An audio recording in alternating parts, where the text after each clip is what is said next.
Ngethuba kuqala inkqubo yokumiswa ngxi kwentshukumo kwilinge ngenyanga kaMatshi, uRhulumente wabhengeza ukuba abasebenzi ababeza kuchaphazeleka ukusuka ngenyanga kaApril ukuya kuJuni kuza kufuneka bafake izicelo zemali yethutyana engxamisekileyo kwingxowa-mali yeUIF, ukukhawulelana nolwamvila lwentsholongwane yeCorona.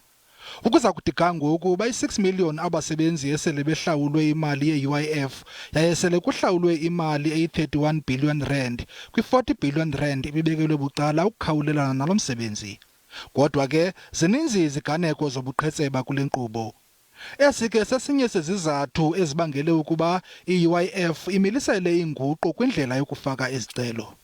We need to test the banking account flow from the time you apply all the way to the payment instrument. So we ask the forensic team, the new appointed forensic team, controls and see where the possibilities of fraud could be.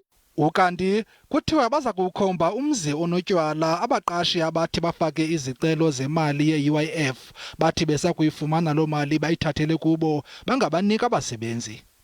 It's a fraudulent activity, and as we've appointed the forensic company to help us with the fraud cases, we also have the Hawks supporting us. Umnumzana Maruping uthi abasebenzi abasalinde imali zabo mabathobe amaxhala kuba isaqhuba le nkqubo yokuhlawulwa kweenkampani zabo. We've already caught up. We paid 1.3 billion rands yesterday, and today we intend to pay possibly $500 million, depending on which of these accounts will pass verification once more. Kuhlatywe ikhwelo ke kubasebenzi abangekazifumani imali zabo ukuba baze ngaphambili xa berhanela ukuba kukho inyawo lemfene ngakubaqashi babo mayelana nale mali yabo yeUIF.